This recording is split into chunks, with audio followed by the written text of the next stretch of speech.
If it has two identical linear factors, it means you have two factors that are linear and exactly the same, right? Which means you have some square, right? At some point. Now, two options. Because of these three, normally you have three factors, right? One of them must have coefficient 3 in the x term. Something like 3x somewhere. While others are just xx. So this looks like the one with the linear factors that are identical. Because there is no way you can have 3, 3 and still have 3 here. Does that make sense? So the best way will be, oh, one of them has a 3, the others have, so this is likely the one with the identical one. So we can call this maybe plus A, for example, while this has plus B. Does that make sense? So if this is what we have, so we're going to have 3x cubed plus 4x squared minus x plus m to be equal to, maybe I do the linear factors first, x plus a all squared, then 3x plus b. This is m. If we had known what this number is, maybe we can guess. But this is m, the constant, and the constant is always the product of all the constants. Am I making sense? And because it's m, we don't know. So we're just going to leave it at that. So that is the format it will be. So based on this information, you must be able to deduce. If you look at question 6, not 6 now. Look at question 7a, everybody. Look at 7a. The factors that you know, I'm just giving you ints and trying to analyze that since we can do everything. You have 2x plus 1 and you have x minus 2. Look at the coefficient of the first term, that is 2, right? And that 2 is already reflecting in the first linear factor. Which means when you are assuming your third factor, you're going to have coefficient of 1 for the x. Am I making sense? Then you also look at the constant. The constant there is plus 8 in the expanded polynomial. Are you listening or you're chatting as usual? I'm talking about question 7a. So that should be your focus. The constant there is plus 8, right? The product of the two constants that we have is what? Minus 2. And for you to achieve your plus 8, what do you need? So when you're creating the third one, you're going to be having something like this. Okay? You're going to be having something like that. We don't need anything here, so don't call this A. We already know it is 1. Because they already have 2 and 1. The last one will definitely be 1. Okay? And because the other two constants are plus 1 and minus 2, the last constant has to be minus 4 as well. So you can achieve your plus 8 eventually. And these are the things you expand, and you can use the quality of polynomial to get the missing variables. Okay? So that's how you do this. I hope the owner of this phone isn't looking for it and calling with someone's number. Just bring it back to the Chinese department. What? Bring it back to the Chinese department. Do you think it's for your teacher? Because I saw a bunch of Chinese textbooks. I know. Can you tell which teacher is it? Should we pick it up? The owner is probably looking for it. You want to say something? Hello. What is that address? What is 請稍等一陣啊！我知道你擺喺學校大堂，唔該你。係前台係。Is that the owner? No, he or she ordered food from somewhere, and that food delivery guy called me. I said put it right at the. This is Brandy. I can see your name here. You sent the file. Who did you send the file to 1 hour ago? Oh, 林老師。 Okay, so find that person quickly and give her the phone. Just skip the whole. I think it's there. I got it.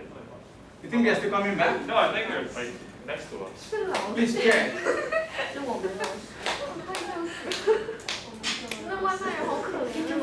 know, I pity the guy that has been calling. Imagine he's standing there waiting for the owner of the food. Like, dude, I have your noodles. Alright, that's so sad. Okay, so everybody understand why we had to do this, right? And why we cannot assume a number here, because we don't even know what this guy looks like. If this was 1 and this is 4, yeah, no, maybe we could say something over 4, whatever, I'm just saying. Anyways, so we expand as we always do. Everybody notices 2a plus 2ax then plus a squared. Agree? Are we still on? So others notice you capture that? Oh my god. 3x plus b. Okay. So we have 3x cubed, let's do that quickly. Then bx squared, yeah? Then this will be x squared also, so that's what? 6ax squared. I'm gonna leave some spaces. Then what do I have next? 2abx, right? Then this will be 3a squared x, then a squared b. And finally, we're going to be having 3x squared cube. Oh my god, I have a problem with this square and cube thing today. Is that what happens when you miss writing on the board for almost 4 months? Alright, so this will be b plus 6a. You don't have to arrange in alphabetical order. Nobody cares about that. So this is 2ab plus 3a squared x, and this is a squared b. Yeah? So this will be compared to that. What does that imply? Because we don't have business with the first coefficient. The second one will be b plus 6a equals 4. Yes? The next equation will be, this is equal to 1. 2ab plus 3a squared is equal to minus 1 actually, right? And the last one is what? A squared b equals to n. So this is not really an equation. This is where the equations lie. It's open for him. When we get this, then we can be able to get our n. She said just put it right there in her sheet. And then she'll come pick it up after our class is over. Alright. Okay. Hopefully she doesn't sue us for picking it up. Let her know the reason why we decided to pick it up. I told her we'd pick it up. The other teachers were laughing. Did you tell them why we decided to? Yeah, I told them it's order from. Aha.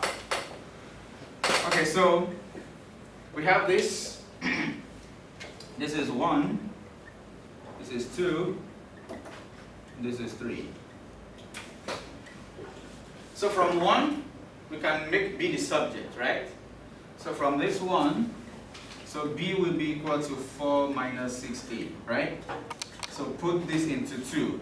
So this will mean 2a 4 minus 6a, then 3 4 minus 6a squared equals negative 1. Can you see? So even that gives us a quadratic equation. So we're going to have to quickly solve this. This means what? That gives what? Quickly? Yes? 8a? It's 3a squared. Oh, so it's not complicated, right? So it's 3a squared, sorry. I'm taking the time I'm trying to rush. So I'm still right with this, right? Yeah. So then what do we have next? Minus 12a squared plus 3a squared equals negative 1. So what does that give us? Minus 9a squared, right? Plus 8a plus 1. Am I still okay so far? Okay, I think we can see factors. Can you see? 9, 8, that's 9 and 1. So that would be minus 9 and plus 1. So we can break it down into 4 terms. Am I right? So with this, we get 9a bracket a minus 1 plus 1, a minus 1 also. So a minus 1, 9a plus 1 equals to 0. So a is equal to 1, a equals minus 1 over 9. Confirm? So with these two values of a, we can get our b. So let's substitute here. So from b equals 4 minus 6a. So b will be equal to 4 minus 6 times 1. b equals negative 2. Yeah? And from the other one, b is equal to 4 minus 6 times 1 over 9. Or minus? Minus? Okay. So b will be equal to 4 plus 3 to third. Yeah? 4 to third will be 14 over 3. Confirm? I just match them. Whole number and fraction, then you change it back to improper. It's easier than finding LCM. Yeah? So if that's what we have values for, so these are the two values now. A equals 1, B equals minus 2. A equals minus 1 over 9, B equals 14 over 3. Now, there is no way we can verify from the third equation because we don't even know. So we're going to have to live with what we have and use it to find the value of m in the third equation. Am I making sense? If the third equation was something is equal to 1, then we could have verified which one works. But m, you can't verify what that is. So you check. So put into equation 3. Equation 3 says m equals a squared b. Right? So, which means m equals a squared. So if you use this, you get 1 squared minus 2. Am I right? And that gives negative 2. Or if you use the other one, m equals, am I right? Please? Yes? So we get 1 over 81 times 14 over 3. Nothing cancels, so it's 14 divided by 3 times 8 is 24, something like this. There's no restriction on m. M is real. For these two, m is real. So these two can be, and that's why it says possible values of m, right? So those are the two possible values we can have. So now that we know our m, we have our a and b, then the next is to say, find the zeros of the polynomial in each case. Okay, in each case means when m equals this, when m equals minus 2, we know what our a's and b's are. So this will be different. Am I making sense? Hello? In each case of the polynomial, so there are two possible polynomials now. The two possible polynomials are defined by the two possible pairs of a and b. So case 1. In the first case, we don't need m, we need only a and b. Agreed? Because the polynomial, the format of the polynomial here is depending on a and b. We don't need to go back here. To find zeros of the polynomial is to find it in factorized form. Right? Yeah, right? So we are not dealing with m anymore, we are dealing with a and b. Okay? So case 1, what is the polynomial?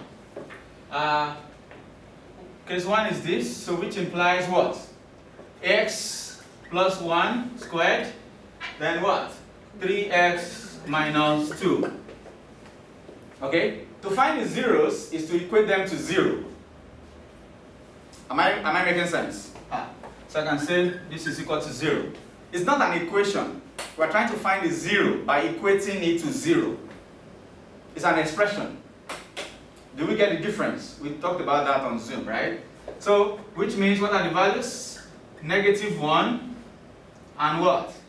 Negative 1, and 2/3. Do you agree?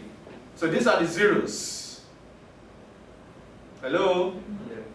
And in the case 2,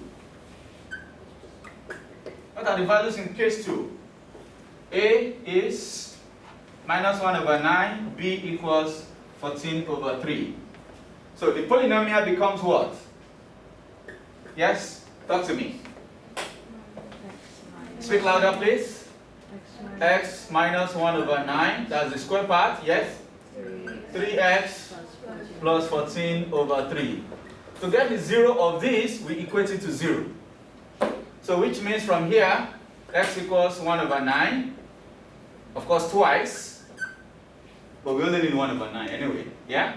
And from here, 3x will be equal to 14 over 3.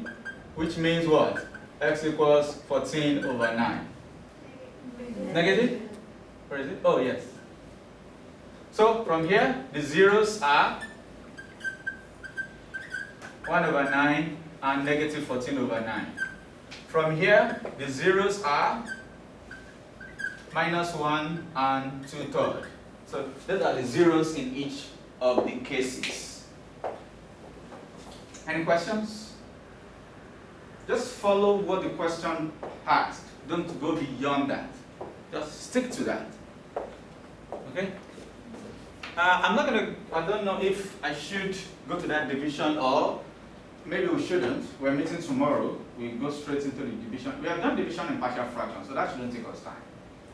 But I want you to note this one and practice something while we wait for the old time. Yeah, while we wait for the countdown. So I will want you to, once you are done, similarly, look at question 10A. Similarly, question 10A. Okay, once you are done.